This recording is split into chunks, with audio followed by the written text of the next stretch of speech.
Ekadashi, of course, is one of our favorite days because our good fortune kind of strolls in, waits at our doorstep, and waits for us to take wholehearted advantage of that good fortune.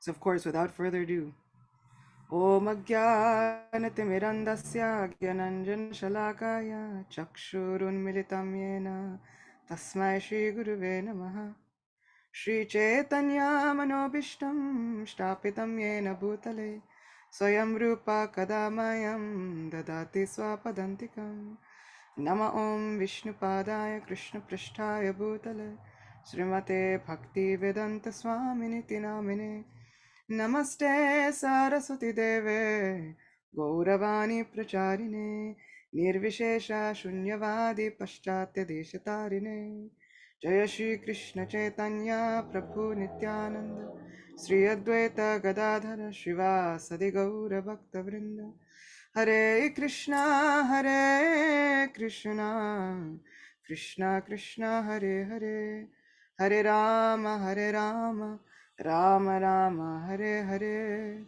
Vancha kalpatarubhyascha kripa sindhubhyeva cha patitanam pavanebhyo vaishnavebhyo namo namaha. Today with being Ekadashi, usually sometimes we'll talk about a personality and we will get to several personalities.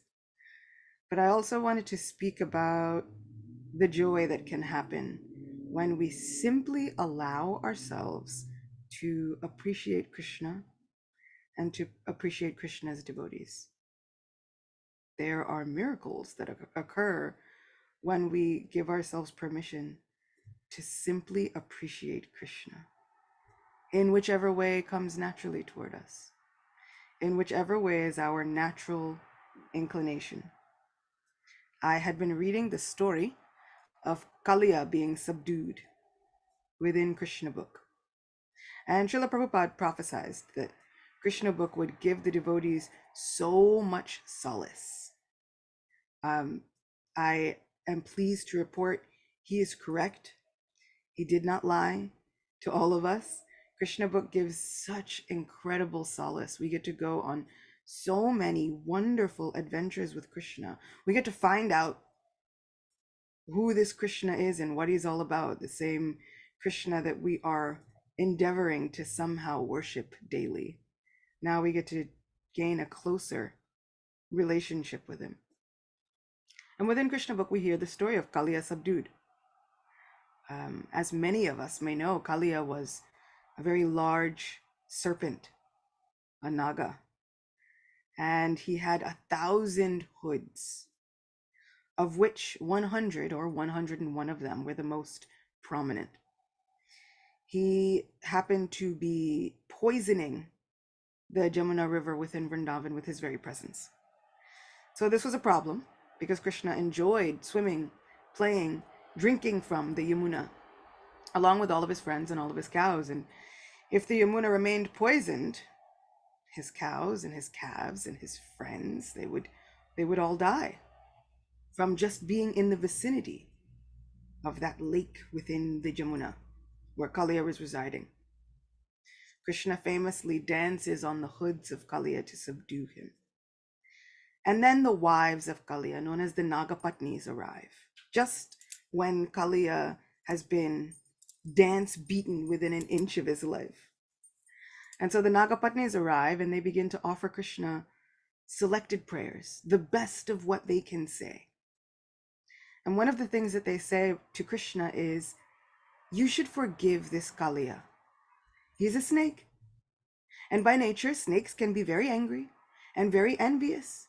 And so he's not acted outside of his natural inclination. You more than anyone should know how difficult it is to give up the natural inclination, even if we are not these bodies. So my Lord, just forgive him this once, because he's just acting as a snake should act. And that left an impression on me, because even if we find that our intrinsic natures in these bodies are difficult to give up, Even if we think somehow I've identified with this body that I'm in, and whether I think the characteristics are mine, or the moods are mine, or the way my mind works is me and mine and a part of me, and I cannot separate it from my identity, it's still okay for Krishna. Krishna can see through all of that and still accept us. Not only did Krishna wind up forgiving Kaliya, but he gives Kaliya a great benediction. The footprints of mine that are left on your heads will remain forever. You were feeling very afraid of Garuda, my carrier. But now, whenever Garuda sees the footprints of mine on your head, not only will you have nothing to fear from him, Garuda will be happy to see you. So now other devotees will be happy to see Kaliya. But he also gives Kaliya the benediction that Kaliya now becomes one of the carriers of Krishna. And in some times that this pastime occurs, when Kamsa, the narrow-minded, evil-minded uncle of Sri Krishna, who had been trying to kill him since before he was born, Kamsa calls Krishna into Mathura to engage in a wrestling match. And they say, sometimes Krishna arrives into Mathura riding on Kaliya. That's great fortune. That's incredible fortune. Given to Kaliya, who was a snake, envious and angry by nature. Not only was he allowed to act as per his nature, and Krishna understood it, but Krishna made now a pact. If you are willing to try, then Krishna is willing to meet us where we're at. This is kind of the benediction of just allowing ourselves to simply, simple-heartedly appreciate Krishna and his devotees. And Krishna and his devotees, because Kaliya might not have gotten that second chance without the prayers of the Nagapatnis, Krishna's devotees. Luckily for Kaliya, they happened to be his wives. But they were not always on his side. When he first started this entire scene, this drama with Krishna, they thought, he's not acting in a very Vaishnav way. Better that we give him up completely. And so when Krishna began dancing on Kaliya, the wives of Kaliya began thinking, good, you deserve it.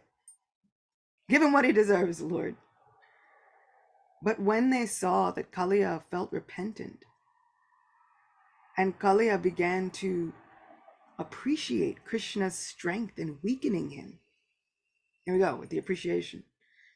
Kaliya simply appreciating that Krishna was able to beat him down so much. Then the wives of Kaliya thought, this is devotional service. Now he's become Vaishnav-minded, let's go save him. So there are miracles that can happen when we simply appreciate Krishna and his devotees. We often speak about the devotees in the time of Sri Chaitanya Mahaprabhu during these Ekadashi lectures. And this is going to be no different. But we'll begin with the pastimes of Sri Chaitanya Mahaprabhu. And then we will go into appreciating the Lord's devotees as well. So we'll start with appreciation for the Lord, Krishna himself, even though he's come with a beautiful golden complexion as Lord Gauranga, Sri Chaitanya. So now we have a section from Sri Chaitanya Bhagavat. One day, Nimai, as Lord Chaitanya was called, came to a weaver's house. The weaver received his guest with reverence. "Bring me a fine piece of cloth," said the Lord, and the weaver immediately produced a very good one. "How much will you take for this?" asked Nimai. "Whatever you want to give," replied the weaver. Nimai estimated the price and said, "I have no coins today, My dear respected Brahmin, asserted the weaver, you can give in 10 or 15 days. Now take this cloth and wear it. If you are satisfied, you can pay me later. The Supreme Lord cast his merciful glance upon the weaver and left his place. At the house of the milkman, Nimai playfully took advantage of his position as a Brahmin. Bring me some milk and yogurt, said Gora Sundar. Today, I shall accept some charity from you. To the milkman, Nimai looked like Cupid personified because of his brilliant beauty. Carefully, and with great reverence, they seated him comfortably and began joking with him, affectionately calling him uncle. Oh, come, uncle, come to my house and take some rice, said one milkman, grasping Nimai's arm as though he would take him with him physically. No, no, come to my house for rice. Don't you remember when you used to eat in my house previously? Said another jokingly. Actually, Nimai had never visited their houses, except in his previous incarnation as Shri Krishna. The milkman could not know the depth of the joke, nor did Nimai reveal it. He was satisfied with his secret. The milkman bought milk, clarified butter, yogurt, cream, and curd, and offered it to the Lord. The Lord was pleased with the milkmen, and after blessing them, he left for the house of a perfumer. The perfume maker received the Lord with great respect and offered prayers at his lotus feet. Dear brother, bring me some good perfumes, said Nimai. The perfumer immediately went inside and came back with his best collection. What is the price? Asked Nimai. You know everything, replied the perfumer. Would it be proper for me to ask payment from you? Take this perfume and use it for a few days. If the perfume suits you, you may pay me whatever you like. The perfumer smeared Nimai's body with fragrant oil and received indescribable pleasure from this service. How could he have remained unaffected while serving the beautiful body of the Lord, who can attract the hearts of all living entities?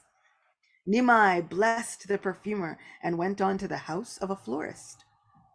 The florist was wonderstruck to see such an extremely charming person. He offered his obeisances to the Lord and with respect and affection gave him a place to sit.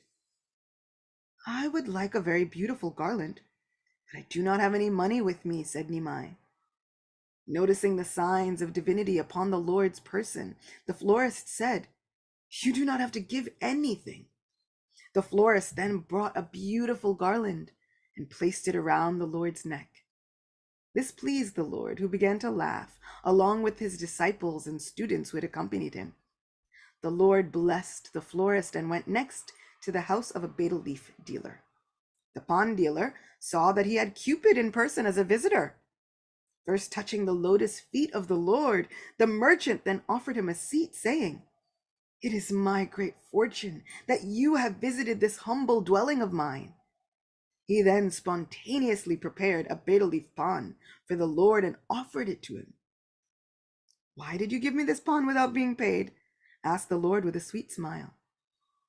I simply acted on the prompting of my heart, said the pawn merchant. The Lord was pleased with the merchant's simple honesty and was satisfied to chew the betel pawn he had received.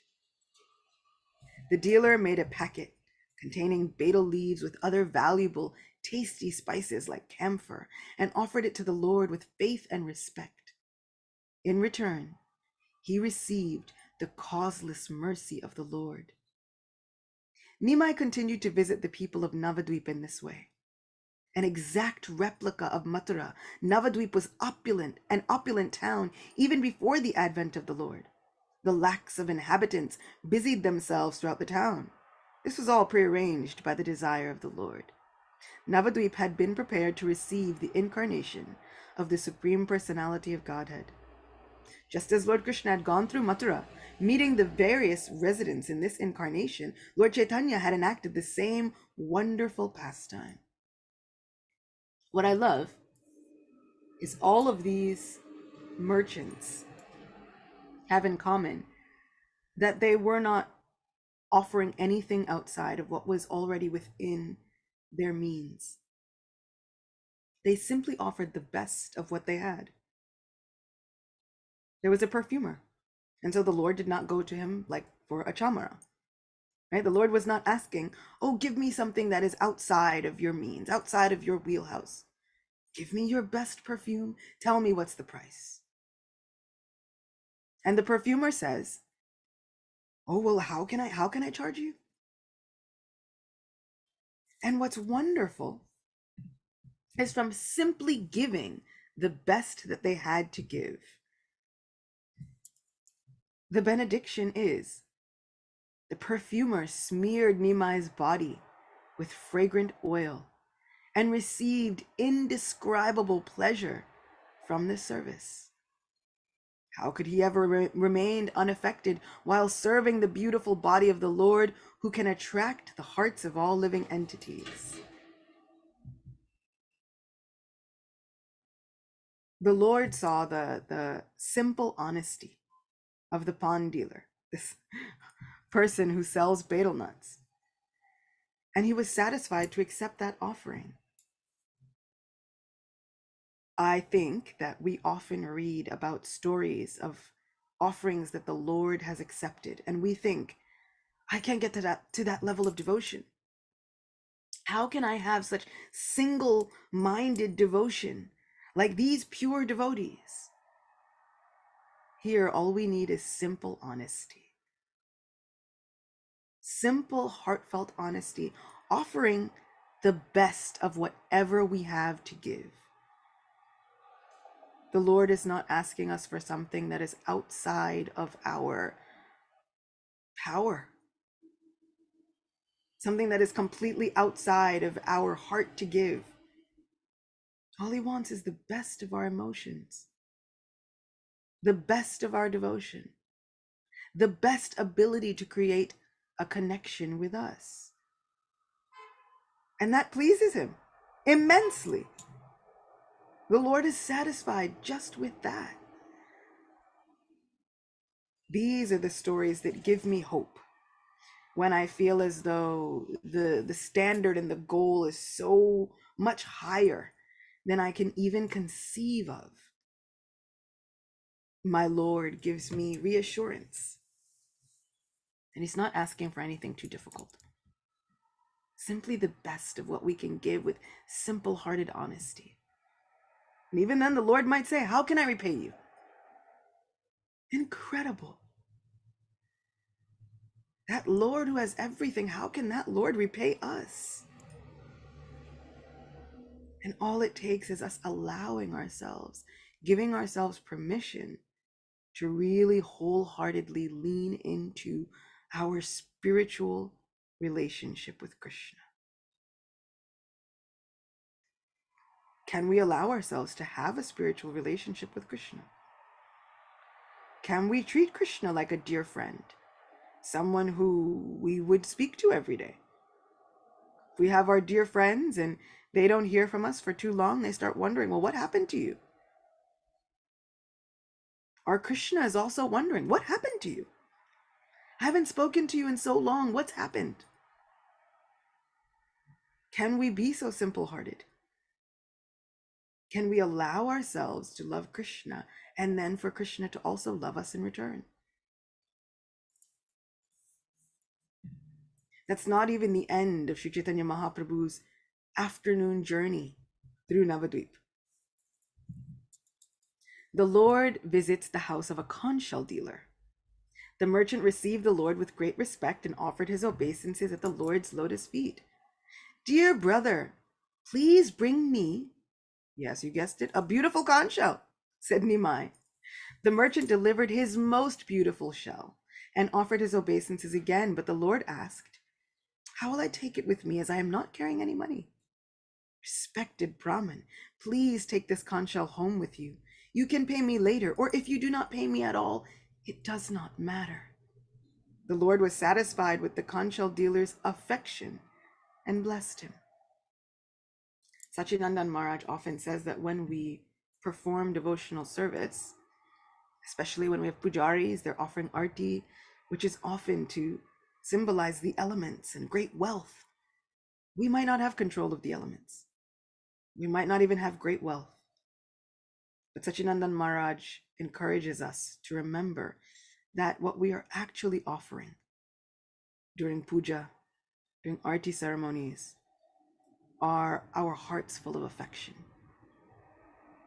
We may not have command of many things, but we can offer the Lord our glances full of affection, our hearts filled with love.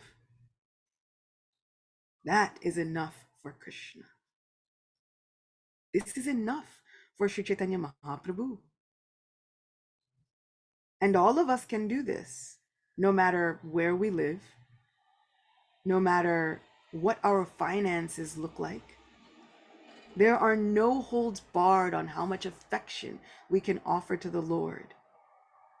The only barrier that stands in the way of us offering our affection to Krishna is us. Many times, our very own minds. Sometimes our fears, our anxieties, our worries. But can we push those aside for a moment? Because listening to them has not gotten us the incredible happiness that we are looking for.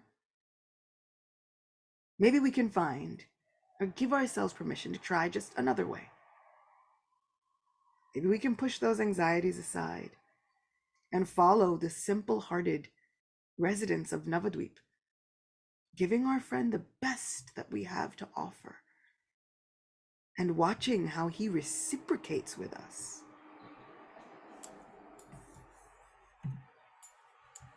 In this manner, the Lord visited many houses in Navadvip and showered each one with his mercy. Out of their great fortune, even today, the residents of Navadvip receive the shelter of the lotus feet of Sri Gaurachandra and Sri Nityananda. The fully independent Supreme Personality of Godhead, Sri Gaurachandra, the Lord of the Bhakti Center, then went to the house of an astrologer. The astrologer saw a divine personality before him, glowing with spiritual radiance, and he humbly offered his respectful obeisances and a seat. "I have heard that you are a good astrologer," said the Lord. "Tell me, who was I in my previous birth?" The astrologer chanted his Gopal mantra and went into meditation.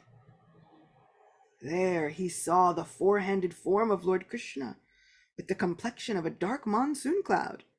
The Lord was holding a conch, the Sudarshan chakra, a club, and a lotus in his hands. He saw the Lord bathed in divine effulgence, with the Kaustuba jewel around his neck, and his breast marked with Srivatsa. He then saw the prison house of Kamsa, with Vasudeva and Mother Devaki holding the newborn baby in the late night. Then Sri Vasudeva carried the child to Gokul for safety. Again, the astrologer saw the Lord as a charming, two-handed little boy without any clothes. The jewelry around his waist tinkled sweetly with each movement, and both his hands were filled with creamy butter. The astrologer saw the same divine signs on Sri Chaitanya that he had always seen on Gopal, the form of Krishna on which he meditated daily. Once again, the astrologer's vision changed, and he saw the curved form of Lord Shyamananda Krishna playing his flute while the gopis around him played on different musical instruments.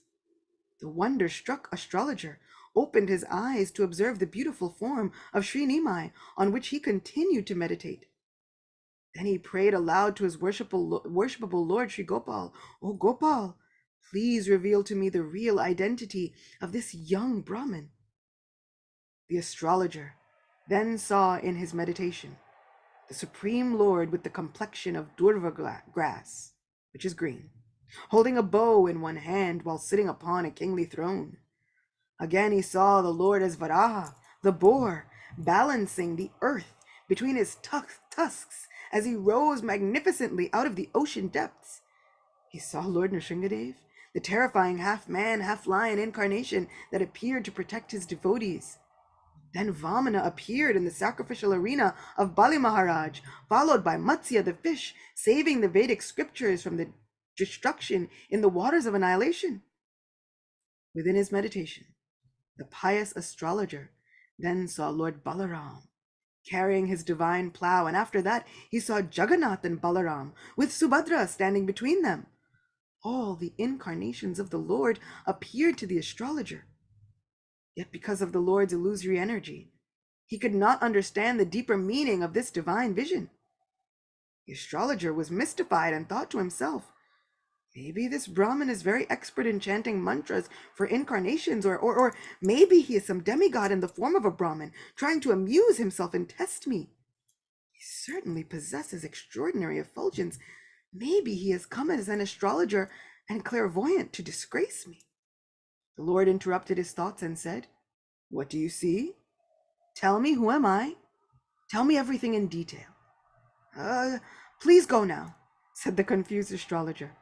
Later in the afternoon, when I've chanted my mantras properly, I shall tell you everything.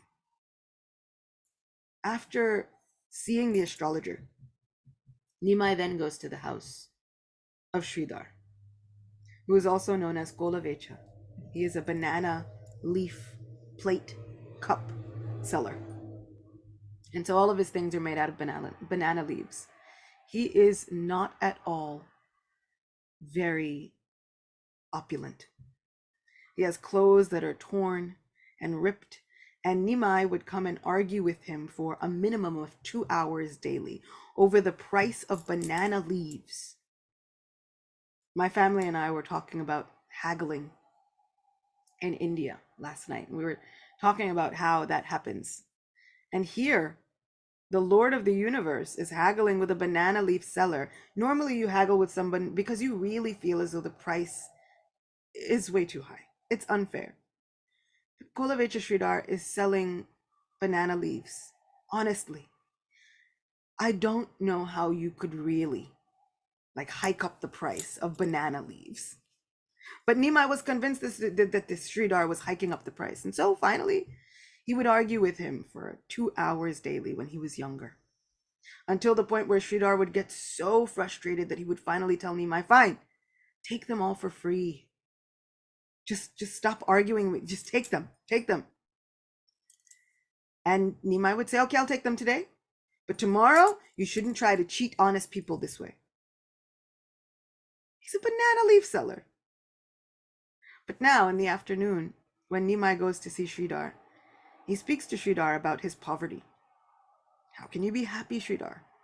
How can you feel content? Everyone is concerned about their wealth and their opulence, but your clothes have holes in them. But Sridhar is so inwardly content because of his service to Krishna. Sridhar would often sit nightly and sing the glories of Shri Krishna and chant the holy names loudly. Everything else was just an afterthought. It simply did not matter to him anymore. And so as Nimai is going through the town of Navadvip, what is amazing is that he would grace everyone with their greatest fortune. But he would ask them simply for the best of whatever they had to give. And not everyone was very opulent, as is the case with Sridhar. Sridhar was so not opulent. But when we are able to give ourselves over to really engaging in devotional service, there is an inner contentment that follows. Such an inner contentment that graces our lives. Because we will see later on, the Lord will meet a king. And that king is so opulent, he has everything and so many responsibilities. He's a king. But he feels as though his life is lacking unless he has the association of Sri Chaitanya Mahaprabhu.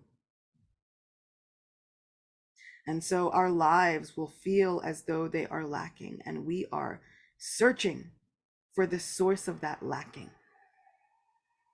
More often than not, the source of that lacking are the blockages that we put that will not allow us to have that simple-hearted, open relationship with Krishna. If we can remove those blockages, though, we will, of course, gain something more valuable than any of the wealth in all of creation.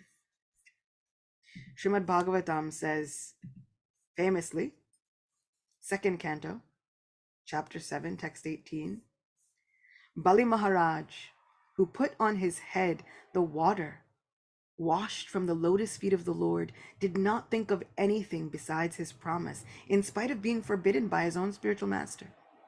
The king Bali dedicated his own personal body to fulfill the measurement of the Lord's step. For such a personality, even the kingdom of heaven, which he conquered by his own strength, was of no value. Next to the association of Krishna, next to somehow giving some menial service, even the kingdom of heaven held no value. Do we believe it? Can we allow ourselves to believe it? Really honestly, that we could work as hard as we can and we could have all the wealth in the world, but if we are not able to also give our hearts to Krishna, it will be of no value. And amazingly, Sri Chaitanya Mahaprabhu does not tell any of these people to give up their jobs. He simply goes to them, accepting their devotional service by accepting the best of what they have. So we don't have to give up what's happening in our lives. We don't have to give up our livelihoods. We simply, with simple-hearted eagerness, offer Krishna the best of what we have to give and appreciate Krishna. So this is how we appreciate Krishna while having the jobs that we have. But what about his devotees? One such devotee who has been able to bless a number of people through his association is Srivas Thakur, whose appearance day was just a few days ago. Srivas Thakur, his whole family gets blessed because of his association with Sri Chaitanya Mahaprabhu. He finds a way to bless everyone who has even come in contact with his household. Maidservants, nieces, all kinds of people. Sri Chaitanya Bhagavat and Sri Chaitanya Charitamrita speak of a very, very wonderful, wonderful pastime. Sri Chaitanya Mahaprabhu decides to bless the family of Srivas Thakur, and he says, bring your family. With the entire family is a 4-year-old girl named Narayani, who happens to be the niece of Srivas. And this niece Narayani gets the remnants of Sri Chaitanya Mahaprabhu from his very own plate, from his very own hands. He feeds Narayani. He says, oh Narayani, chant Hari Hari. Chant in ecstasy. Dance in ecstasy.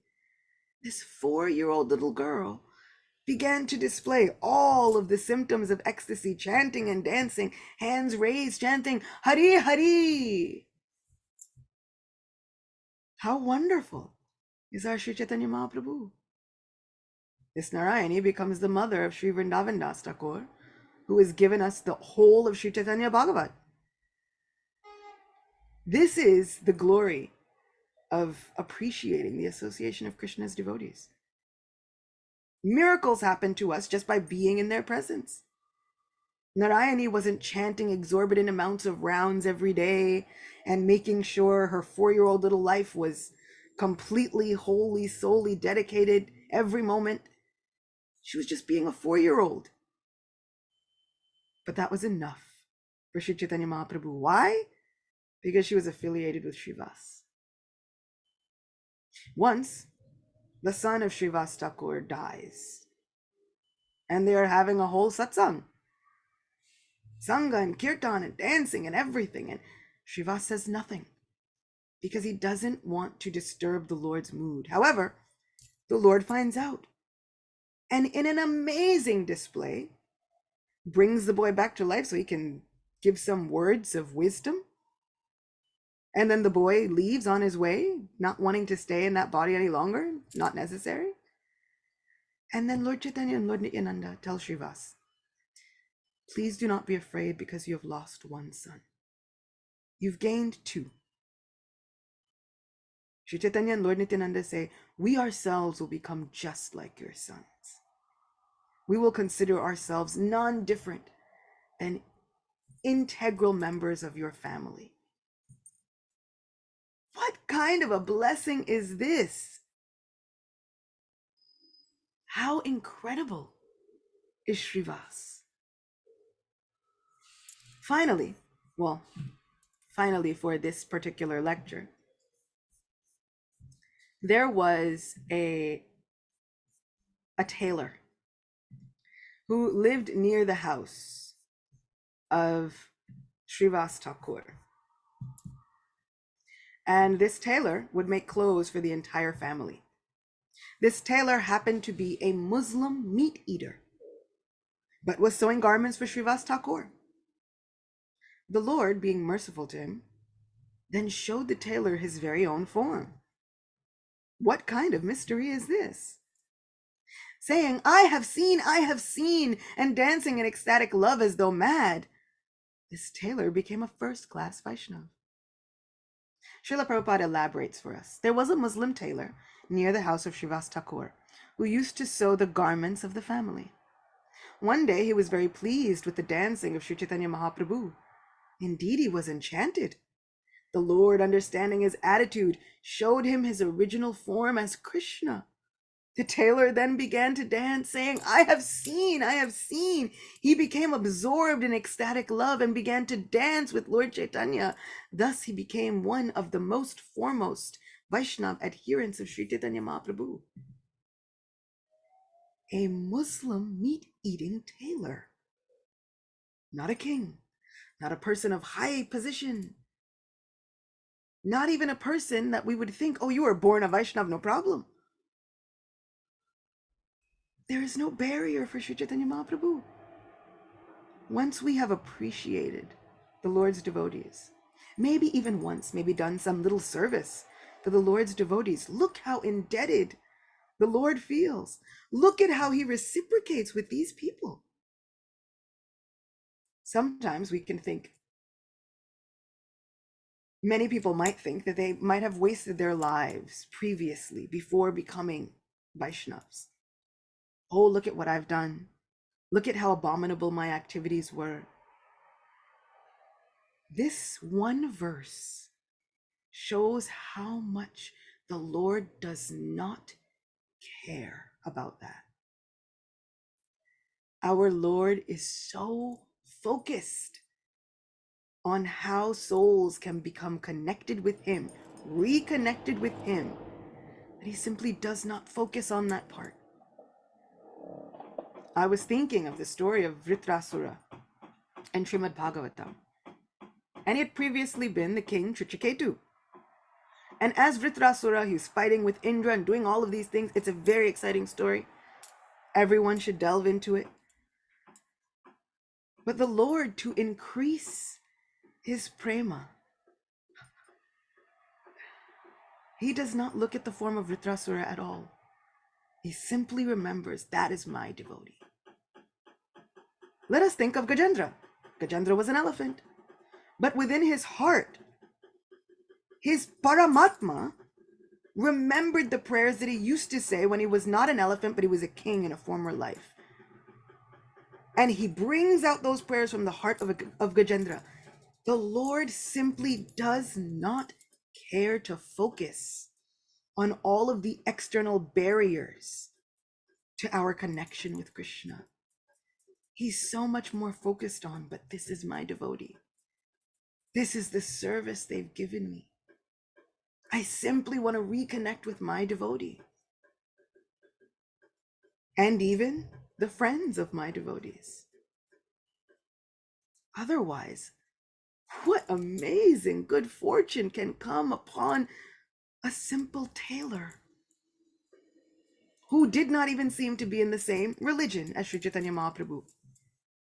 And he gets to have direct Shakshat Darshan of Sri Chaitanya Mahaprabhu's form as Shyam Sundar. How glorious and incredible is our Lord. How glorious and incredible is the association of Srivas Thakur. When I was reading this story, I thought about my mom. My mom is a seamstress for Radha Govinda. has been so for over 40 years, which is amazing. She's been sewing for them longer than I have been alive.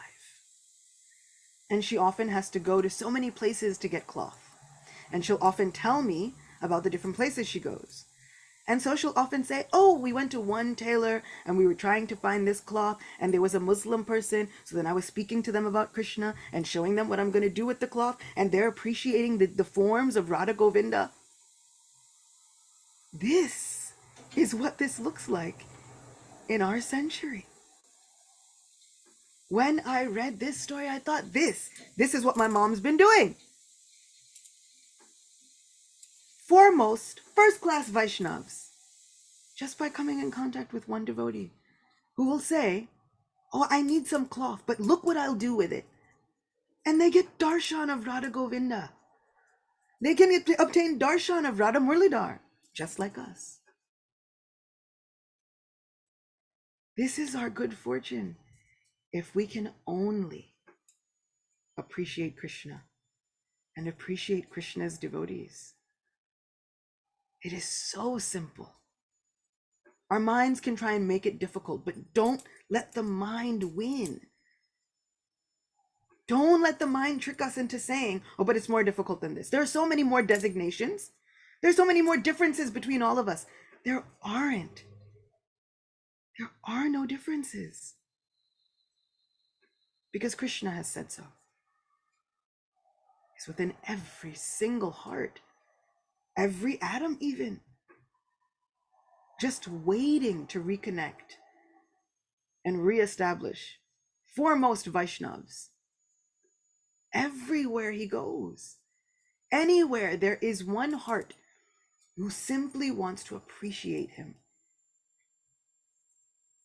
If a Muslim tailor who was previously a meat eater can do it, then somehow, on the faith of Srila Prabhupada, we can do it. I can do it. You can do it. We all will do it. Thank you so much. Thank you, Acyuta Gopi. Everybody is appreciating your sublime class. Thank you very much.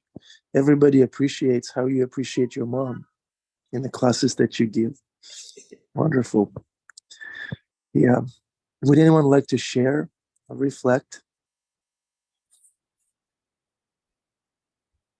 My reflection would be that we should treat other devotees with love because Krishna appreciates every little bit of devotional service. So we should treat other devotees with love, and Krishna is watching how we treat other devotees, right? Acyuta Gopi. Is Krishna watching? Absolutely. Always and often watching, not even from our side. You know, if we imagine we're talking to someone and their Paramatma is looking at us, which is what my mom would often say. Their Paramatma is looking at us, our Paramatma is looking at them. How are we talking to our friend? Yeah. I see Adipurusha's Paramatma is looking at us. Would you like to say something, Adipurusha? You're muted.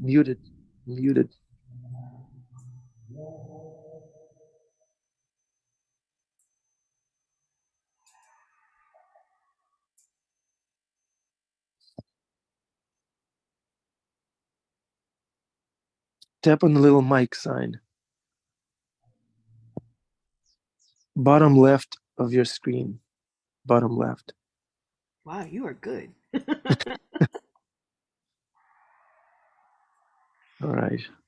Okay, Adipurusha Prabhu, let's move on. Would anyone else like to speak?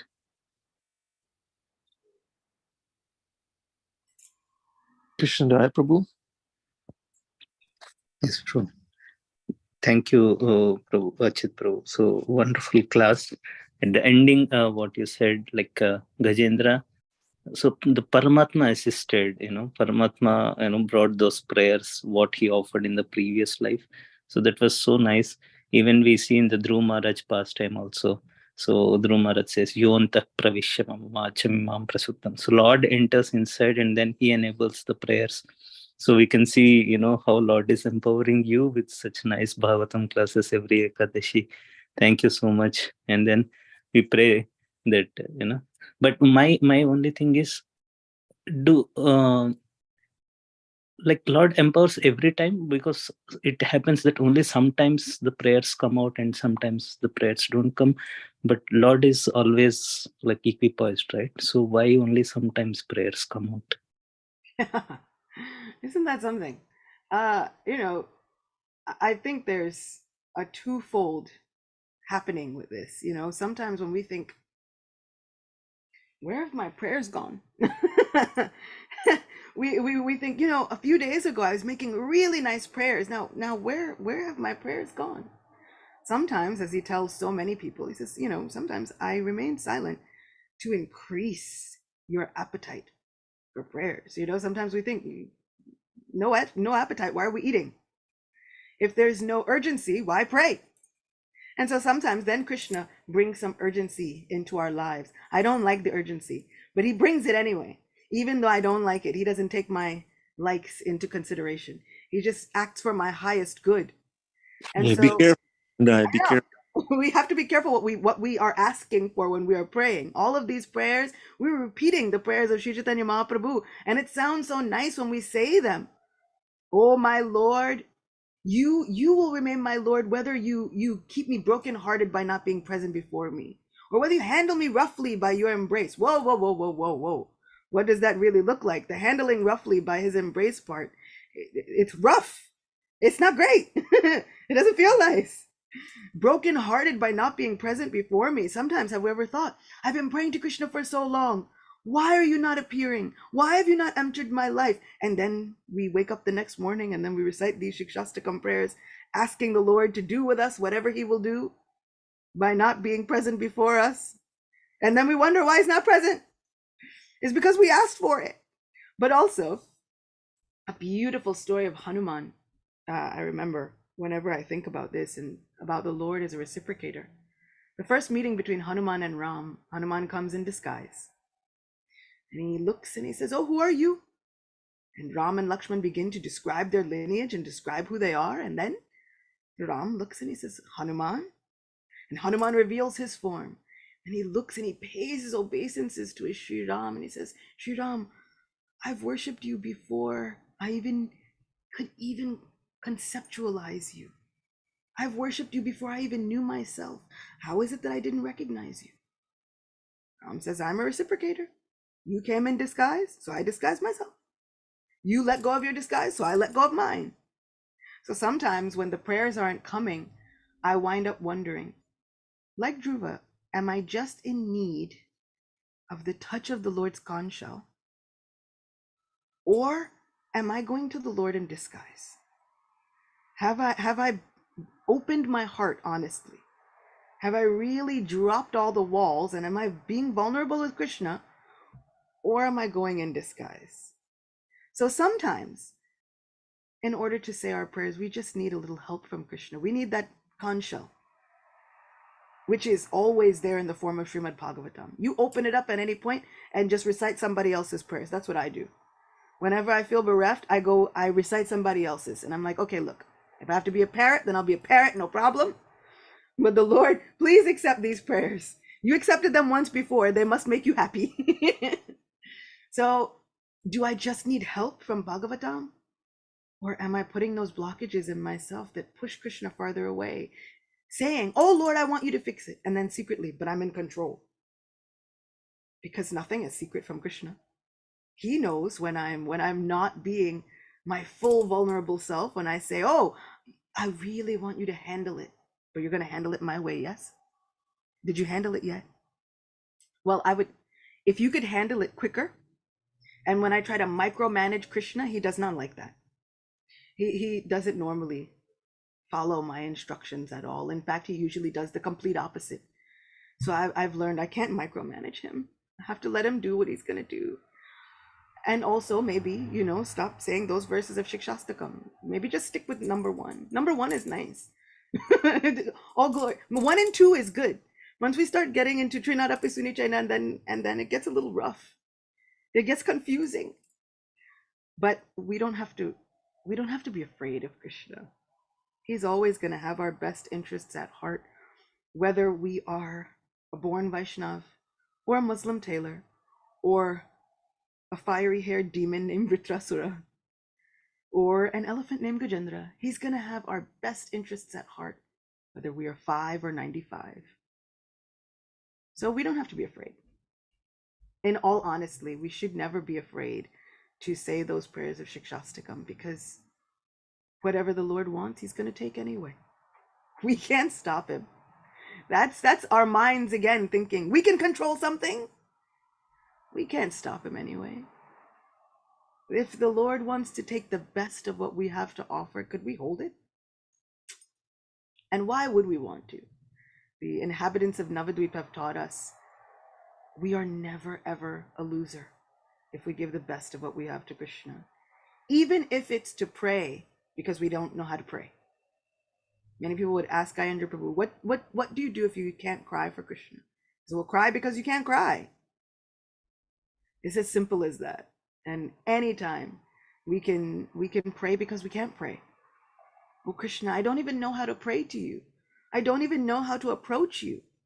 And suddenly, that's a prayer. Simply us having an honest conversation with our dearmost friend.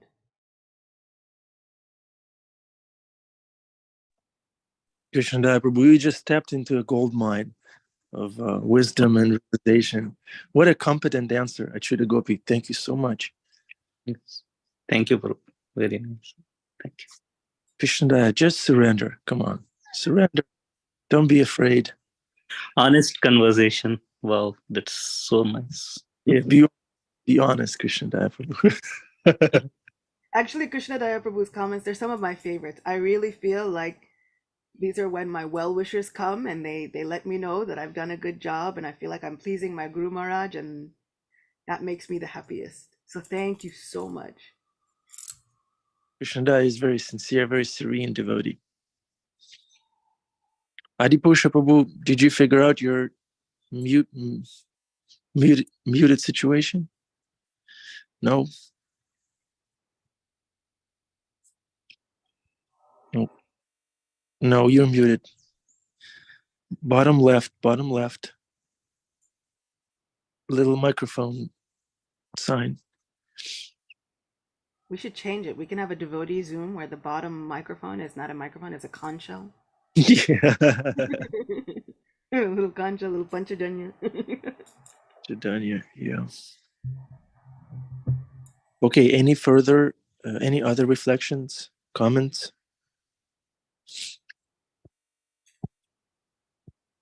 Okay, all right. Acyuta Gopi Devi Dasi, Krishna has entered your heart and empowered you to give a very nice class and answer questions in a very profound way. Thank you very much, dear devotees, for participating in this class. Happy Ekadashi to you all. Come again tomorrow. Acyuta Gopi Devi Dasi ki jai, Srila Prabhupada ki jai. She managed to package like the entire Shastra in just one class. Chaitanya Charitamrita, Upanishads, Gajendra, everybody's included. She's like our all-inclusive Bhagavatam speaker.